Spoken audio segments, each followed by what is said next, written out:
Hey y'all, my name is Wyatt.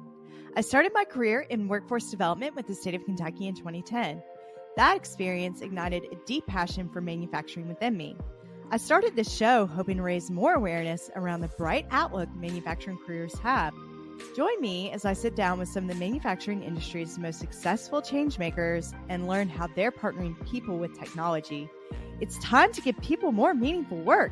This is Workforce 4.0. Hey y'all, welcome back to another episode of Workforce 4.0. I'm your host, Wyatt. I am so excited to have Montez King with us here today.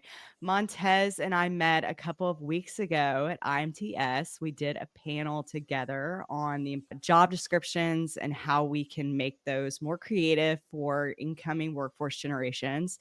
But Montez is most known for his work through NIMS skills.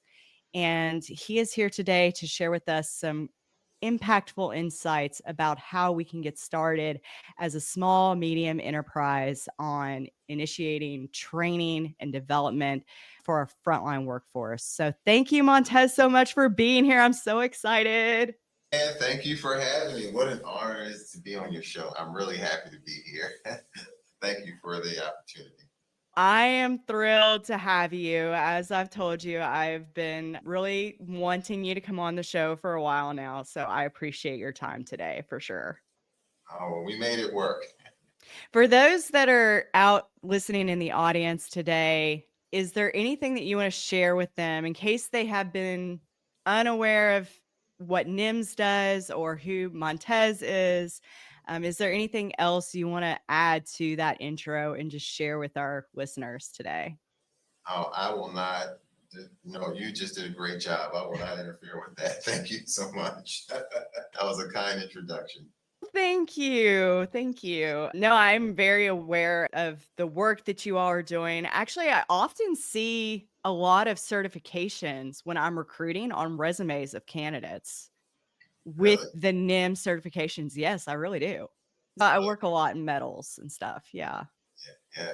That's really cool. I've never personally earned a NIMS credential myself. I guess I wouldn't qualify since I'm directing the team that develops the credentials, but I have taught people in the classroom and they've earned credentials before I started working here. And it felt like I remember the first person that earned a credential that I've taught, and he fell out of his chair when it said pass. He's like, oh, he just fainted and fell right down. And I was right there with, it was a really good feeling. I really enjoyed the opportunity to see someone earn something they've worked so hard and is passionate, keeps it close to their heart. So. Oh, I love that. Doesn't that make you feel so good? It does. Yeah. Makes you feel good about your work. You're making a change in life, or you're impacting someone's life that's a lifetime of pleasure. Exactly. You're getting them started on their career journey. That makes me so happy. I love that. So Montez, I know this is your first time on Workforce 4.0, but we've got to give you the initiation and we got to know out there. We've got burning questions. What is your go-to karaoke song or your favorite song? Oh, wow. That's a really hard question. That depends on my mood. If I'm on a date, maybe it's a difference. If I'm about to do something adventurous the next day, I don't know. But for workforce development, I got a song for you. No Easy Way Out. Robert Tapper, I think it is. No Easy Way Out. Yeah, Rocky movie. Remember Rocky? Yes. I think he was fighting a Russian. And he said, there's no easy way out. There's no shortcut. Oh my gosh. Hey, that's workforce development. We got to face this. We can't take any shortcuts with it. You nailed that on. I love that. That's what comes to mind right now. We need to get you on our next karaoke endeavor. We need you to sing that. And we need to invite all the folks out there that are in the manufacturing industry. And they need to hear that, I think. How about we all sing it together and we make the beat with our mouths say, dun, dun, dun. There's no easy way out. Dun, dun, dun, dun. All do that together. Absolutely. Yes. Yes. Maybe this should be actually, instead of doing a panel next time, let's just sing that song on stage. Yeah, we'll just sing it. I'm with you. You and I will do it. And you know what? Megan would be here for that. So the next time Oh. she puts together one of these panels, this is what we're doing, Megan. Trio, whichever way you want to do it. She'd get up there with us. She'd be all on that. Awesome. I love that. That is very much the message of, I think, workforce development that I think we've probably both been shouting from the rooftops for years. Oh, thank you. But that's amazing. So I'm passionate about workforce development, obviously, but I want to know more about you and what you're passionate about, and like why is workforce? That's a good question as well. I would say it's a hard question to answer because there's so many facets of that. But I'd say what comes to mind now is I have to really go back thinking about myself and where did I want to go with my life and career you're at a point where you're going to make a decision of what you want to do. And honestly, at that time, whatever was going to make me money, that's what I was looking at. But finding a passion in the metalworking industry, I did find a passion in that, but I decided to forego going to traditional school, college, and I went and I worked on the job and have my, I'll call it journey person. Back in the day, we call it journeyman. It's a journey person papers, and I served a 4-year apprenticeship. I hang it on my wall. It's actually in my office. But I went to school. I got the degrees, and I don't hang those up because my greatest experience was those 4 years on that apprenticeship. I learned so much about life. I learned about a world that I didn't know existed. I often tell people, I say, when I thought about a bank account, that was my shoebox, right? You just put your money in the shoebox. When I got paid at the end of the week, I would go to the liquor store and cash my check, put the big roll of money there, and then I put the big bills on top, little ones in the middle, put it in my pocket. I didn't know anything about credit and buying homes, anything like that. And going into the workplace and just seeing all these things around me, it really helped me. And so when I think about those experiences and all the other people in this world that could use those experiences, why not go into workforce development? You can get someone in something more than a high school diploma, less than a 4-year degree, get them in 6 months, you can put them in the middle class, right? They can start earning money. So working in those areas, there's no greater reward to see someone's life impacted by that kind of change and just helping them to see a world that they don't know exists. So workforce development, that's the way. I love that so much. And I think some of the most impactful conversations have been over my experience in workforce development were with the frontline workforce and talking about that and hearing very similar stories. And that's really what drew me into manufacturing. It's life-changing and it gives so many opportunities. So that's amazing. What was your first role as a journeyman? I'll take you back even further. I was 14 when I was introduced to the machine shop, and I went to a trade school, but that was a miracle for me because I didn't do so well in middle school. I was in class doing all types of stuff, right? I wasn't really into school. But then when I found out about the machine shop, there was a trade school. I didn't get in through my grades. It was because no one else would go into the machine shop. So they say, hey, we have these openings, you could go in there. But I worked there. I was in school and I paid attention to everything that the instructor said, and that impressed them. And they gave me an opportunity to work at 16 on work study. I went to Teledyne Energy Systems. I'll never forget that. 16 years old. I had a high top fade. Nice.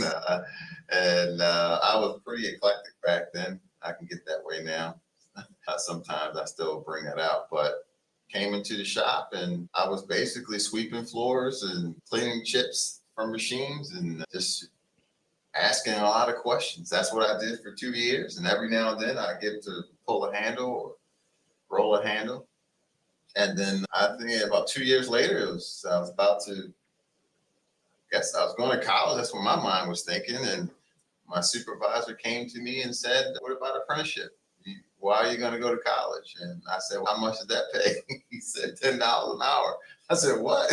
$10? Like back then? You make $10 an hour? That's like, only people made that kind of money in my neighborhood with drug dealers. Right? You didn't go to a job. You make $3.85 an hour. So yeah, I was an apprentice in the machine shop, and I started off there and just worked my way up. It's beautiful. I loved every minute of it.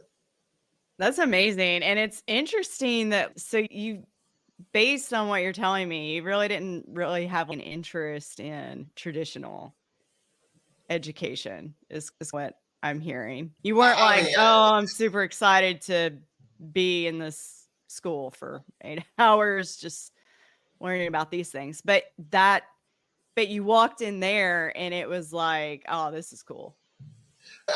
We were poor growing up. We didn't have a lot of money, any money really. And I had to work really hard. I had to have a car to drive to go to work when I was on work study. And so I sacrificed any pleasure that you could think about when I was 14, 15 years old. I just did anything I could. I'll polish your shoes to make some money, whatever I could. And after making, I think I earned like $400.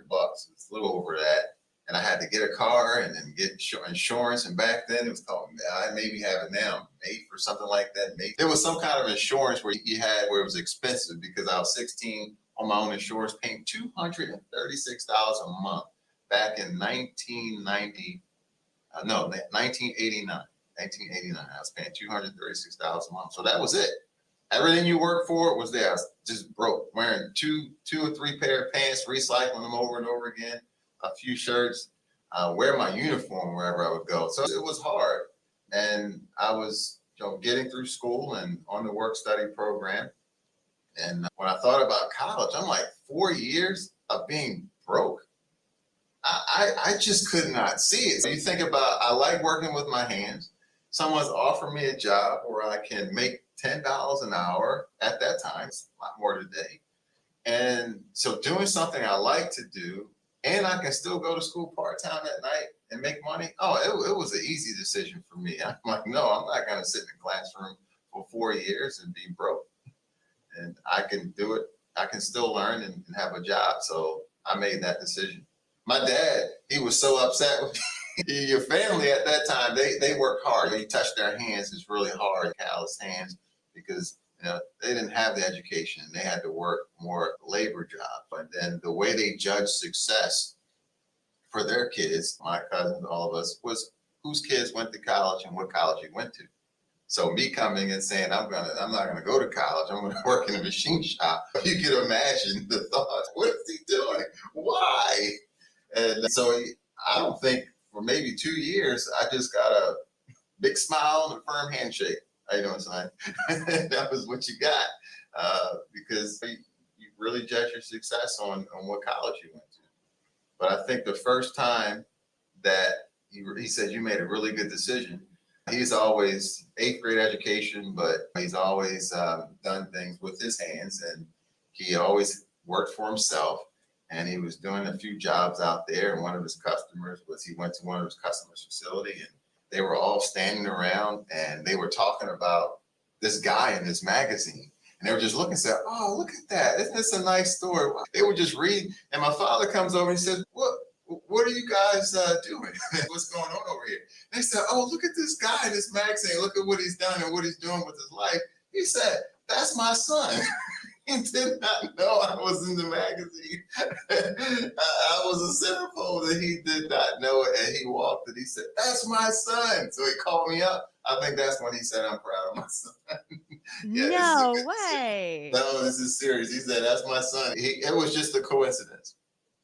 It was just a coincidence. Yeah. What magazine was it? I'll have to send that to you. I can't even remember the name of it. I actually have a copy of it, but I send that to you probably on the internet. I can't imagine my kiddo. I can't imagine looking at just opening up a magazine and there's Phoenix. Yeah. Yeah. That would be so wild. That is so wild. I remember that. Yeah. Wow. Back to your just hope I answered your question there. My first role was in the machine shop, and that was a bold move, bold decision for me to make at that time. That's amazing. And obviously that hard work has paid off tremendously. And I'm glad that, albeit through a magazine, your dad at least recognized that and reached out to you. He meant well. It's just like I said, the way it's all embedded in your mind that a 4-year degree is the best way to achieve success and make money. And I don't know if it was ever true at a certain time, but I know it's not true today. The new economy doesn't say that. More than 50% of the jobs in this country right now require something more than a high school diploma and less than a 4-year degree. And then if you go to the jobs that require a 4-year degree, most of them pay less than the jobs that don't require a degree. So you got to do the math here. You really do. And that was something that I think I was surprised about early on in my career in workforce development. Seeing that was crazy. I was like, what? You mean to tell me I went and got a bachelor's degree to make a quarter? I'm making a quarter of what this person sitting across from me is making. Yeah. Like, I know I broke 6 figures before I was 30 years old. That's amazing. I worked a lot of overtime, but how many jobs you can think about, even if your salary, that you still, in many cases, work over 40 hours. Yeah, definitely. And then you're at overtime and then you get time and a half. And a great bonus. Time and a half. Yeah, I love that bonus. Yeah, absolutely. So I think that's such an impactful story. And I'm sure from a parent perspective, it's like you work so hard and you want better for your children and all of that. And I think that's where this whole narrative about going and getting that traditional 4-year degree has come from. But now we've done that to the point of where we're facing a very large skills gap in the industry. And I know NIMS has a program to help manufacturing companies overcome that. And one piece of that is really about tribal knowledge, because that is a huge hot topic in the industry. How do we preserve tribal knowledge? Because all of our workforce is moving on, and because we have so many of the younger generations pursuing those 4-year degrees, we're not able to preserve that tribal knowledge like we need to. Yeah, that's a good point. I know when I started out, you're talking 30 years though, knowledge transfer was not the culture at that time. It was, no, you keep everything to yourself for job security. And that was a big thing. If you were to ask a professional or a master in the trade how he's doing something, they'll smile at you and say, it's a secret. Do it very carefully. They don't really get into the nuts and bolts of it. How do you get away from that? Why you talk about tribal knowledge, and what's the definition of it, right? It's when your greatest document isn't something written down, but it's a person, right? All the secrets, the wiggles and the jiggles about what you do is in the head of a person. And obviously when that person leaves the company, that knowledge leaves with them. But then most companies rely on that. There are 2 things companies rely on. They rely on people 50 and older to get the work out the door. And they rely on tribal knowledge to get the work out the door. If you would speak with any manufacturing company, if you say who's really has all the knowledge and wisdom to actually solve the product, get the work out the door, that age is going to be somewhere in the 50s, and it's going to be tribal to those people. But when you think about it, we have to eliminate this problem. Like, how do we fix it? And then most people will just say, okay, we got to create this skills list, this competency list. We got to identify all of our competencies. And you might think, I'm solving my issue by writing down all the competencies. But these lists, these tasks, let's really think about that. Is that really the tribal piece? Right? I don't know. If you take down all the things, all the different tasks of setting up and running a machine, right? And you say, and you think that's tribal. To me, it's really more about, if I look at any particular task, what would an expert show me if they were teaching me? What would they talk about? when they're teaching me, and what's acceptable performance is what's tribal. That's what they hold. Knowing the tasks that need to be done, yeah, that's valuable, but it's not necessarily tribal. Right? Many people on the shop can identify that. But the ones that are holding that truth is inside of the what you show, what you talk about, and what's acceptable. And if you can nail that, one, you got to get that information, and then you got to organize it in a way where other people can understand it. Because if you know what the tribal knowledge is, but you can't organize it in a way and make it accessible to other people, then it brings no more value. It just sits on a shelf and it collects dust.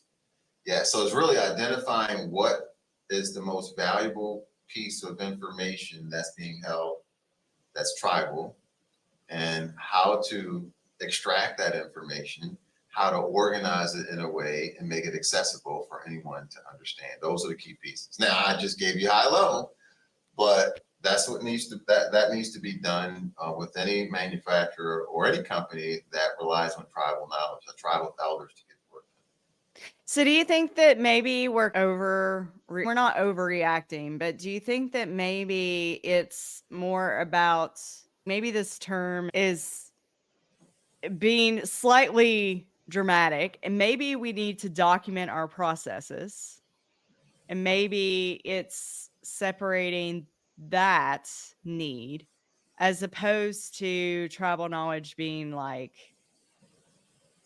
one of your maintenance guys hears a motor of one of the machines and it's making a funny noise, and they know they're like, this motor's fixing to die, we need to go ahead and replace this. You think about it, if you document your process, that's important. You do it, right? It's important, and you need to do that. But within the process, that I always call, there's always a wiggle and a jiggle in the process, right? You got to make it work. You got to and those are the things that are usually tribal. And so you have to have the process and the wiggle and the jiggle. Those are to make it together. And then there's another piece to it. Whatever you discover, it has to be dynamic in a way that it can be updated, because all of it changes. It doesn't sit, it's not static, it changes. And so if you spend all this time, you say, okay, I get it, Montez. Okay, we're going to identify our processes. We're going to get the wiggle and the jiggle. We're going to organize in a way where everyone can understand it. And then 6 months later, there's more wiggle that comes in there, right? Then the machine is a little older. There's a little bit of change here. Things need to be adjusted. So any of that information that you discover has to be dynamically updated as well. So you're going to need technology to do that. It has to be smart technology that can be dynamically updated over time as things change. And it has to be, everything's connected. It's like you're creating a digital twin of your floor. And so when something changes, we always talk about digital twin when it comes to making something. But what about a digital twin training? It's the same thing. So this is what we teach people. NIMS, you want to know a little bit about NIMS? It's not just about certifications. We go into companies and we help them to enhance their training and make it just as smart as their manufacturing processes. That's awesome. Yeah. And that's super. That's digital twin is such a big buzzword when it comes to data and machine data and all of that. But every time that you implement or you add technology to your process, then you have people data as well that kind of plays into that. Yes, that's the missing piece. Your digital twin of your factory is not just the equipment, the lines, the products that you're making, but it's also the people and the knowledge in which they have and the assignments of that. You have to put that into place as well. So you say, wow, if we add this and we do this, we could get 100% efficiency. Yeah, if people knew if they had the skill sets as well. So you have to factor that into your twin. And not just what they know now, but if they don't know, I have the knowledge or the skills, how long will it take you to get them knowledgeable and to attain those skills? Yeah, that's also one of the biggest things that I hear from companies. They say, we train somebody, but it takes so long. point. So being able to identify the different training needs that a company has and putting together a timeline for them, that's also well within what NIMS does. How do we make accurate decisions on that from a management perspective? Like, how do we identify employees on the front line that are ready for training? And then how do we make sure that the decisions that management is making are accurate and not just from a feeling or not just from this employee, we work well together, he shows up on time, or she's dedicated to the job and she's a quick learner. How do we assess that in a metrics driven way? Those are really good points. I'll try to break that just at really high level, just for the sake of time here. But what's key is you need data, right? Yeah, and then from data, you got to be able to visualize so that you can make these decisions. But what are the data points? And at which point are you collecting that data? All those things have to be decided.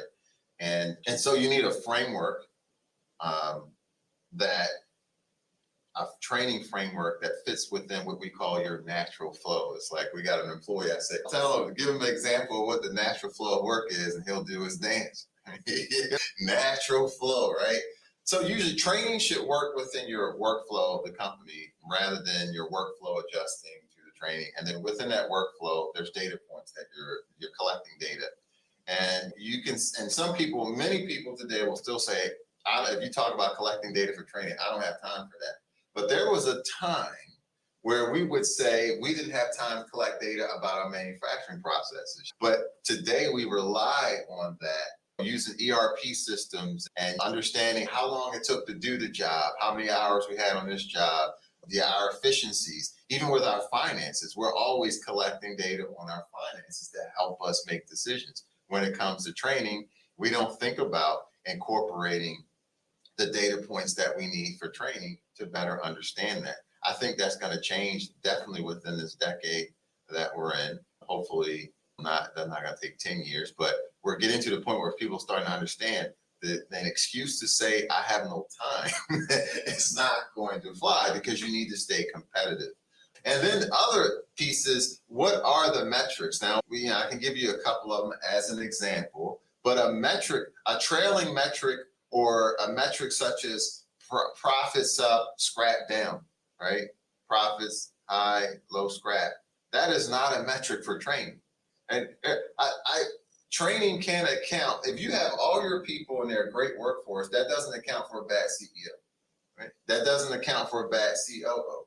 See, there's other variables in your product, your production going up and your scrap going down. There's so many other variables. So any metric that we identify for a company are direct, right? It's not trailing, it's direct. You can see it right there at the moment.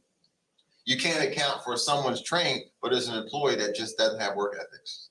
So those are all variables, but yeah, the metrics have to be direct metrics.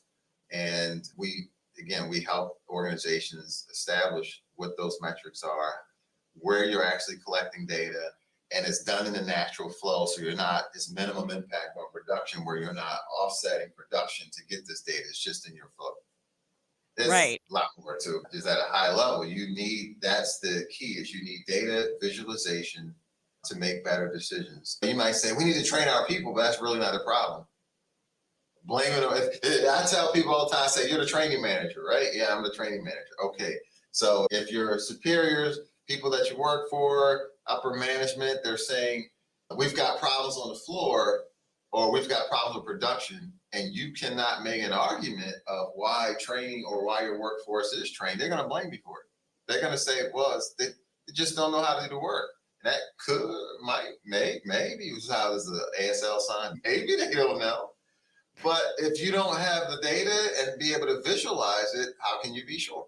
How can you make a good decision? Very important when it comes to training. Absolutely. Do you feel like maybe or do you hear that a lot when you're implementing training to manufacturing companies? Do you hear like production values as a training metric? Well, I constantly hear when we're working with an organization and we're identifying the metrics that this is something as simple. I don't want to take too much of the time into this subject, but I want to make sure I'm cognizant of our time together. But yes, most companies that we work with are using metrics that are not going to empower you to make really good decisions about training itself. I call them trailing metrics because, well, not that I call them, but it's a term out there. It's if I want my production to go up, as a leader of a company, the decisions I made 6 months ago are going to impact where I am. 6 months ago will impact today.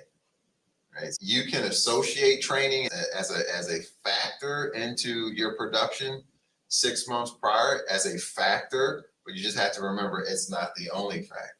So how do you help a company to determine that it's not a training problem is what you're really looking for, rather than it is a training. We just need to put more and more into training. Because any manufacturer, they're not a training outfit. They're not an educator. Training is just a part of the responsibility they have to stay profitable. But training is not what you do as a company itself. So you have to keep that in mind when you're identifying these metrics. Yeah, no, if it were me, and you weren't privy to that knowledge, or if you weren't an educational provider, I think that's a really easy thing to look at and say, we must need training. And anyone that is inclined to do that and then reach out to a provider like NIMS, that's at least you're making that first step. Yeah. At least you're saying, what can we do better and how can we help our people? And how it's working. Whatever you put in place, how do you know it's working?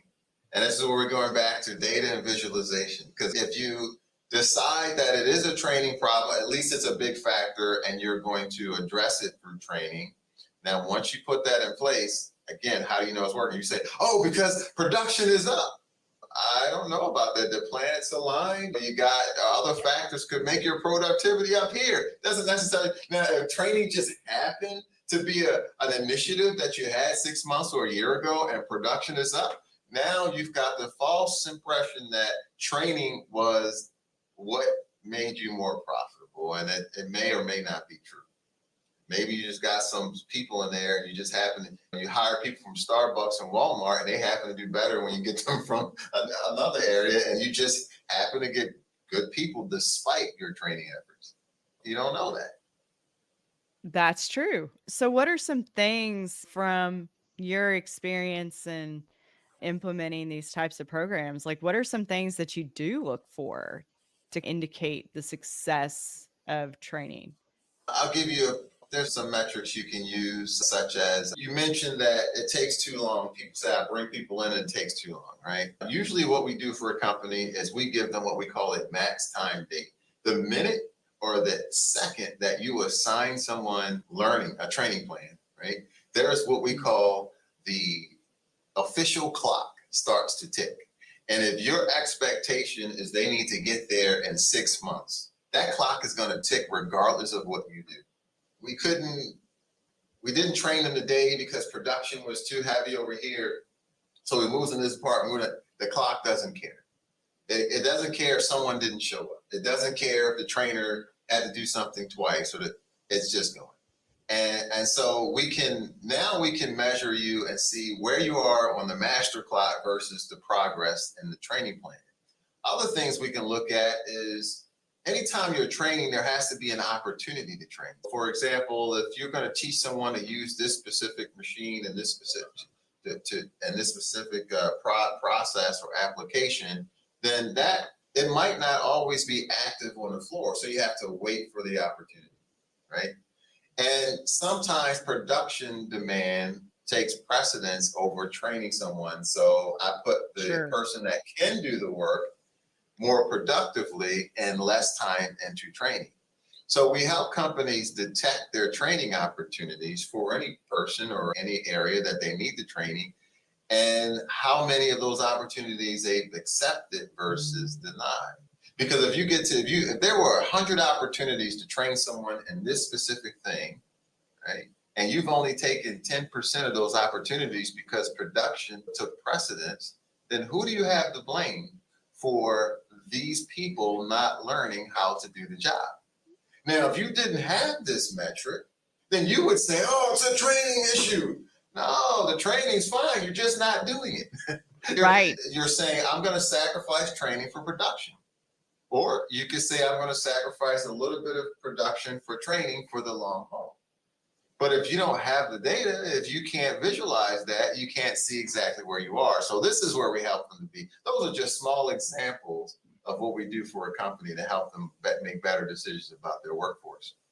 No, that makes so much sense. And I feel as small businesses, you get in that cycle, like you get caught there because it's like you're do or die if you don't do production. Production is do or die. And then you do have to dedicate that time for adequate training, and but then you've got POs to make, demand. So it's really difficult. Would you say there's probably a healthy level of patience that has to be applied in this process? The one thing that we don't, or we stay away from, is telling the business what decisions they should make. But if you take a married couple, right? Just example, they're going to make some decisions in life. They've got to be in agreement on that decision. Because if one person makes a decision and the other one just accepts it and goes with it, if that's a bad decision, I told you not to do that. Yeah. You got to be yoked into that. You got to be together and you got to say, okay, we're going to make this decision. And if we fail, if we succeed, but we do this together. It's group ownership. Yeah, you got to have the connection. See that? You got a connection. So your management team, your people on the floor, they got to be connected in this way. And if a company decides that we are going to sacrifice production or training for production, we know what we're doing. We know why we're doing it. So if that becomes a bad decision in the future, we don't go back and say it's this person's fault or that team's fault. It's more about we made a collective decision. We had the data. We could visualize it. We knew where we were. We made the sacrifice. And then the next time you can say, no, we're not going to repeat this mistake. But without the data, without the visualizing it, now I call it muddy water. Everything's muddy. You can't see clearly through it because the water is muddy from everyone not really understanding or knowing what happened in the past or having real data, reliable data to make a decision about your future. You need to understand where you are, have that data right now to do that. So we don't tell a company the decision they need to make, but we help them collect data to make better decisions. And whether they fail or they succeed, they're doing it together. Do you think that the companies that implement training the most effectively, do you see that reflective of them? Like they make decisions firmly and quickly and decisively and move forward on that decision. Do you think that's a sign of like companies that are taking that approach? Are they more successful in that? Yeah, you can go into some companies and their culture for training is rock solid. Your culture is never really what you say it is as the management team. It's really what your people say.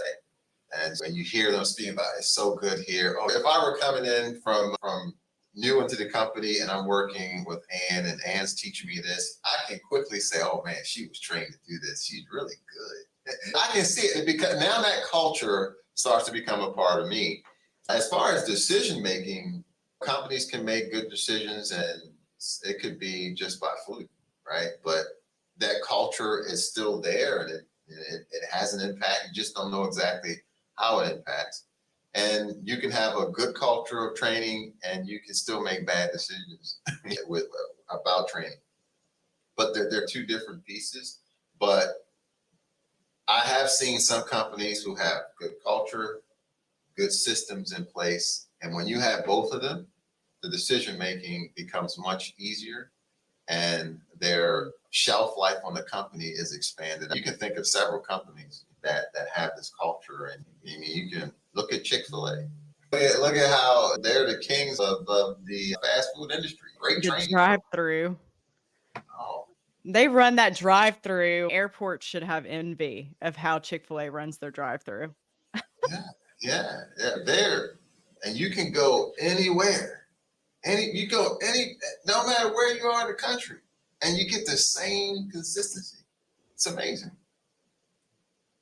It is. It really is. No, I think you make some really valid points. And that point about Chick-fil-A is interesting. Because if you could offer that same kind of world-class training, then it becomes more about the workforce at large and less about your specific company. It's a combination of their work processes and training people to execute them, right? They don't work separately, together, and they have to be equally matched.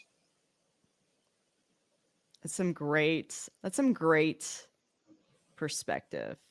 I think that's super interesting and very helpful for today's conversation. And I do want to be cognizant of your time as well. I know that we're running a little long today, but for those out in the audience that would love to learn more about NIMS or even just connect with the amazing Montez King, how can we get a hold of you? You can go to our NIMS website. It's www.nims-skills.org. Now, if you want to learn about our new training framework and technology that can help you enhance your training and use some of the examples that we spoke about during this podcast, you can go to www.mystech.org. Go there and tour around, and you'll see my face on there. You can get in contact with me through any of those sites. Look forward to hearing from you. Awesome. Thank you, Montez. It has been such a good conversation today. And I am low key just in the back of my head, just thinking about all of these takeaways. So I'm sure that I'll be mentally delving more deeply into those throughout the rest of the day, because this has been really impactful for me. And I really appreciate you being on the show and sharing your wisdom with myself and the rest of our Workforce 4.0 community. Thank you, Ann, for the opportunity. It's been a pleasure, and I look forward to seeing you out there in the field. Awesome. Yes, we will see you at the next show. That's right. I'll be there. Awesome. What is your next show? For those that are going to shows, how can they link up with you at a show? Oh man, I have to look on the calendar. I am not sure exactly where. I can tell you this, I was just at the IMTS, and that was a long one as well, wasn't it? That was long. I was only there for 2 days. That is not fair for me to say that, because I knew some folks that I know were there all week long, and I am glad that I was only there for 2 days, and I was super low key about it, because I was like, I knew that I had to talk to very specific people during that event. And I knew that if I was like, hey, I'm going to be at IMTS, that those conversations would have never happened. So, and those conversations, like kind of the one that we had, which led to this conversation today. It did, yeah. I was honored to meet you in person finally at the IMTS. Thank you. The honor was all mine. You're very famous in the workforce development circle, so that's amazing. But thank you again, Montez. I won't keep you. And for everybody else out there in the audience, thank you so much for tuning in to Workforce 4.0, and we'll see you next week.